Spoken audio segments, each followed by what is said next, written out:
And the other essential, or the other very important, ethics, which even Henry Ford kind of lived by, was like, you could say, no to default. And his lines were like, if I'd listened to customers, I'd given them a faster horse. So if you keep saying yes, it's very easy to say yes, and it's a little difficult to say no. And in my journey of setting up my own stuff and all, I've also had like clients who come in and ask me to kind of work on certain profits or make changes to my products and stuff, which are totally unrealistic and not happening. And of course, we didn't get the orders, and maybe the payment terms and conditions all didn't work. Like many people, certain clients also going for credit and stuff. And this is the trending, phenomena or scene of many brands which are followed, or many customers who follow. And if you were to go, let's say, to a Khan market, or if you were to go, let's say, to a high profile mall like a DLF, or if you were to go to Select City Mall or a DLF Promenade, or if you were to, let's say, go the other side, you will really understand what I'm saying is that these designers or these retailers already have a niche for themselves and stuff, and they follow the international guidelines. And they very rarely will tweak their production stuff to suit a customer or a client. The payment terms and conditions have to be very clear, and the order has to be great. And if you keep giving your customer or your client the idea that they're always right and you're always there at their service and stuff, then you're going to be taken for granted and stuff, and you're going to be like, any second person who's going to pick up any value of order, not looking at the quality or not looking at their own vision or ethics and stuff like that. And every designer or every architect or any creative person, even a movie maker or an author, or if you were to look at a radio jockey, or if you were to look at a filmmaker, or if you were to look at somebody who's into art and installations or singing a certain kind of music and stuff, you'll see a lot of people saying no. And the news that's spread is that people are arrogant or self-conceited and stuff like that. But they don't know that that kind of music, or that kind of work, or that kind of art, or that kind of creative stuff, or that kind of creativity is selling and stuff. So there is always a market for anything and everything, and the customer is not always right.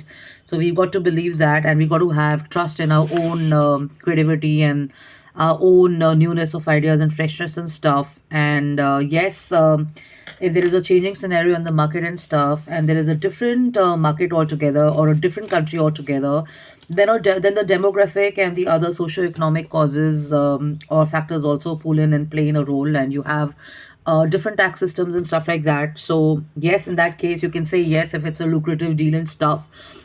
But if you're not tweaking too much from the main collection of work that you do and what is your expertise, it's always recommended to stick to your forte and specialization, like anybody would do to maybe even a car, which is a high-end car or a vintage car and stuff like that.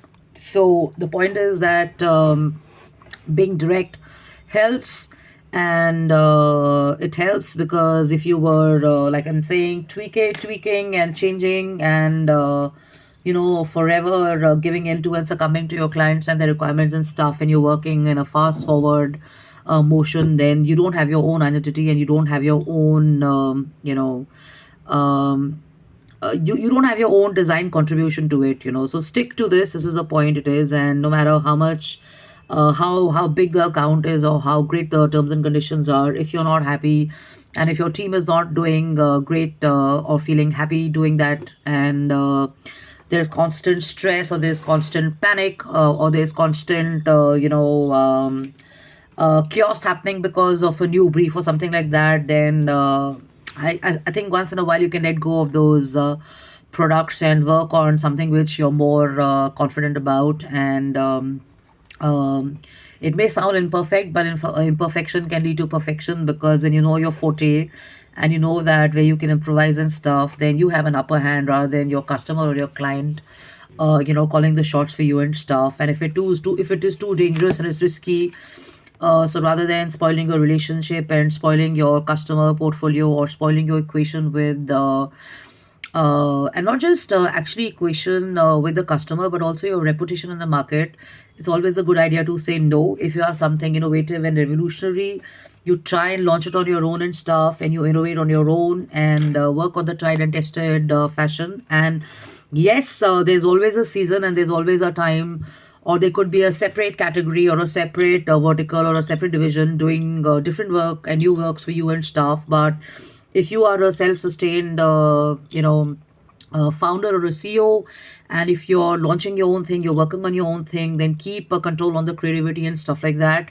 And like I said, the advice and recommendation is, for anything new, you can always set up a new vertical or a different division, which may take a little longer, or a different approach and a perspective, and you can kind of innovate or expand or whatever. Okay, so hope this helps. I'm Justine Kapani. I'm the founder and CEO of the Current Design. Excuse the stuff behind me. I'm working from home, and flexi work has its own advantages and stuff, and so do working people who are their own bosses and stuff. So if you're in a position where you're watching this video and you're working out of an organization or a setup, it doesn't mean that you need to change and get into a flexi work scenario. Office environment always helps, and creativity is at its best and its peak when you're around people. It's like being in a gym, it's like working on a project like a movie, it's like writing a book, and it's like participating in an exhibition or launching a music album or something. Collective energy always helps and stuff. So if you can stick to being in the office for a few hours and also working from wherever you're comfortable, that's great. And the note I would like to leave people on is that in the forward motion of revenues and businesses and stuff, please do not kill your own creativity, and please do not let your previous bad experiences come in your way and stuff. There's always room for new, and there's always scope for innovation, and there's always scope for expansion and stuff. But you just have to think how to kind of do it in a different manner, and you got to have a strategy, and you got to have the right negotiation, and you've got to have the right product mix and stuff like that. And if you can contribute to the environment, and if you can also kind of have products which are benefiting the socio economic section within your organization or outside somewhere, by outsourcing or whatever, it is going to be really useful. So these are the tips. Excellence and greatness over monies. Yes, businesses are about monies and stuff, but it's not everything. Okay, so I'm Justine Kapani. I'm the founder and CEO of I'm Recon Design. And like I said, you can find me on justinekapani.im@gmail.com. Thanks for your messages. Thanks for your mails. Thanks for liking my posts on Instagram. I see some new people who are liking me and enjoying the posts there and stuff. And it's just the second day of the week and stuff. So we're looking at some great stuff happening. So keep in touch, and do keep sending in your messages which are creative and innovative, and news and views which are positive and related to creativity and intellectualism, are more than welcome. I'm not looking at any war, and I'm not looking at the bad news and stuff like that, because I think creative people can choose to either engage in those news or those issues and problems of the world and stuff. But when you have to kind of focus on the main work that you're set out to do there, you have to put in your priority first on what you have to do and complete it. And then probably at the end of the day, you can just log in maybe for half an hour or 45 minutes and follow all of that, and you're updated. Okay, so love and luck. Take care. This is Justine Kapani again. Bye bye.